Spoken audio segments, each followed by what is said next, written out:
Hey guys, I am Colleen. I'm a person. I like to read and I like to write, but I do whatever on this channel. And today we are going to be talking about the two books that I read recently. The first one is Scythe and Sparrow by Bryn Weaver, who also wrote Butcher and Blackbird and Leather and Lark. This is the third book. And the other one is called Unloved by Peyton Kervin. And yeah, let's get into it.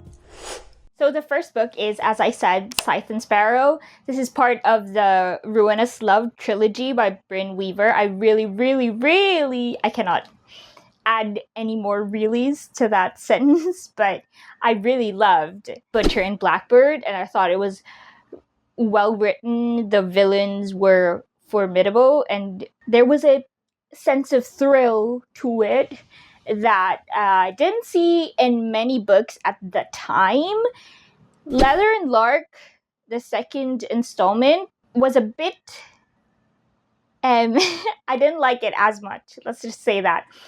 And this is the third book. There are three brothers, the Kane brothers. The first one is Rowan, Butcher and Blackbird Rowan, and then Lachlan is from Leather and Lark, and then Fionn for this one.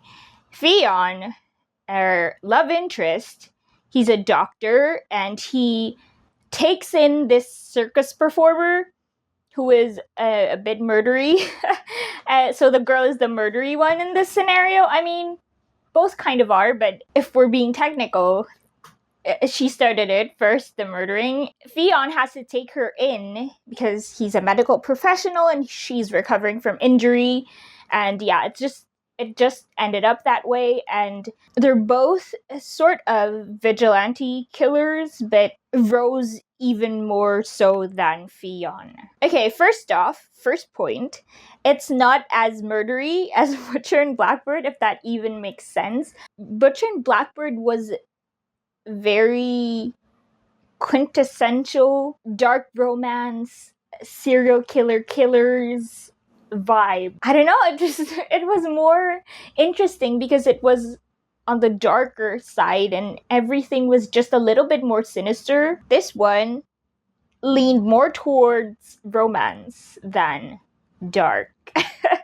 Throughout the series, I actually felt like it started off like, as I said, standard, very much dark romance, and then it got lighter and lighter as the trilogy went on, and so by this point it's really the lightest of the books, and there weren't even that many murders, and I felt like the villains were not as fleshed out. They were all assholes, don't get me wrong, but the villains in the first book were just a little bit more calculated and like a real villain rather than just the neighborhood asshole. Don't get me wrong, they were bad people, but it's just they couldn't compete playing field wise with the MCs because they were trash, basically. Rose was just like cleaning up trash. And like on the scale of like sinister, schemy, the villains were not it. The antagonists were not it. Another point, this one's a positive, Scythe and Sparrow, they had more chemistry and connection, and the banter just flowed a little bit better than Leather and Lark. As you can probably tell, Leather and Lark was my least favorite of the series. Another point that I have for this book, this is leaning more towards negative. There's a bit of a problem, I thought, personally, with the progression of the story. See, Scythe and Sparrow is supposedly in the same timeline as Butcher and Blackbird and Leather and Lark. Not exactly the same, but like overlapping timelines. And I just thought that the scenes where the characters, like all six characters, three pairs, would converge and meet up and convene and meet up. I don't know. I just thought that the scenes where all three pairs would meet up, the original scenes from Butcher and Blackbird, I just felt like they were plopped in haphazardly in Scythe and Sparrow, if that makes sense. So the chapter divisions, this is getting a bit, the chapter divisions I thought were disjointed, the chapters. It didn't flow as well. If that even makes sense. I don't know if anyone is as nitpicky as me with this. Each chapter was good, but how the chapters connect is what I'm saying. Does that even make sense? Am I making sense right now? Am I talking to myself? Hello? There was definitely a continuity issue with it chapters. And Leather and Lark and Scythe and Sparrow, I felt didn't marry dark and romance as well as Butcher and Blackbird.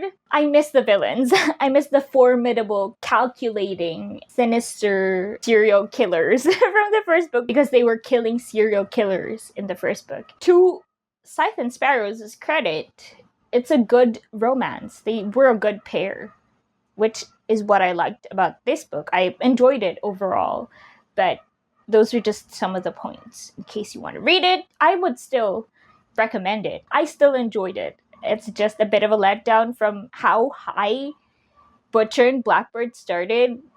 And yeah. Next one is She Is Really Not Stopping, She or He, over there at the Neighbors. The second book is Unloved by Peyton Corinne, and it's about a failing soon-to-be NHL player. He's a student who's getting tutored by a quirky graduate student. And they are both suffering from emotional trauma from a myriad of sources, and they help each other heal throughout the book as they fall in love, basically. And yeah, first point about this book, positive, is it's a good slow burn. Rarely do I find slow burn romances that I am not like TikTok. Let's get it going, get with the program, hurry up. But I really enjoyed this slow burn because I felt like a lot was happening. It wasn't just like dead air. And yeah, that's a really big deal for me because it doesn't happen a lot with the slow burns that I've read, at least. And I haven't encountered that many good ones. The second point, a bit on the negative, the intimate scenes, I don't know what was it about that. It left much to be desired. It wasn't that well written, if that even makes sense. I mean, I hope you get it if you read it. Which is really too bad because the MCs, Matt and Rosalie Rowe, they had good chemistry and good, like, back and forth. They had natural, like, flirty energy between them, and that really didn't let up throughout the book.